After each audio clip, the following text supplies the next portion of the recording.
So today what we want to start talking about is shortage of canned food. The other thing is some of the issues connected with the ammunition shortages that you should think about. Now, in Southern Virginia and Northern North Carolina, we're noticing a lot of shortages of canned goods. It's gotten a lot worse this weekend. And also there are shortages of paper products such as plates, cups, bowls, things like that. And what we're noticing is more and more empty shelves, and when product does come in, it's just a very narrow and limited selection. We're expecting this to get a lot worse as we move into winter. You got two factors here. You have people that have limited income. Prices are rising. That's going to impact them even worse because as stuff gets more and more scarce, it's going to get more expensive. The second thing is you have the Chinese military and government buying everything they can, getting ready for a war.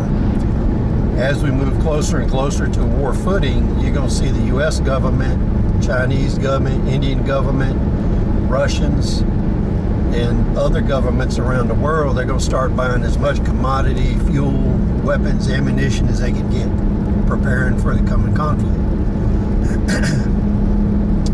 The second thing you need to keep in mind is during this ammunition shortage, the ammunition that is available, will it actually operate in your gun?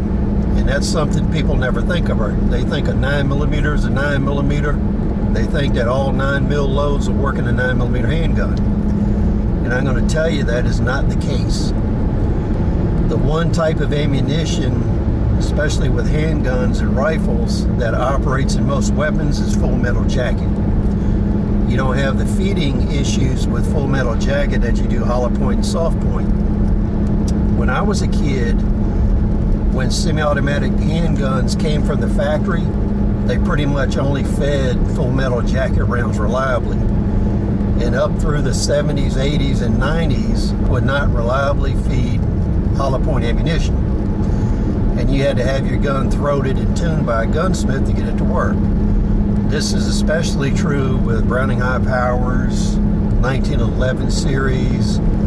Anything that's military surplus was set up to work with full metal jacket ammo. Now, the issue that I see rising is the full metal jacket ammunition is usually the cheapest. So what's happening is that dries up first. And then what you're left with is very expensive hollow point, soft point ammunition that won't feed in a lot of handguns. So what you need to start thinking about is if you're acquiring weapons, if you're buying a surplus handgun or you're buying one that was made before 1990, it's probably not going to feed hollow point ammunition reliably. So you need to be able to get full metal jacket ammo.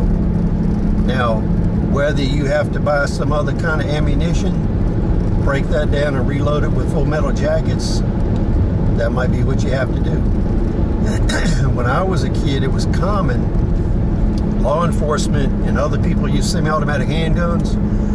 What they did is they would load one round of hollow point in the chamber. The rest of the rounds would be full metal jacket because they knew they could get that hollow point off if it was already loaded in the gun. But if it was loaded in the magazine, it would not feed.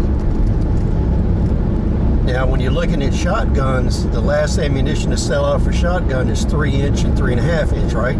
Because that's the most expensive and it kicks hard. So if you're going to buy a shotgun in 12 gauge, you may want to consider getting a 3.5-inch mag. That way you can shoot whatever ammunition's available.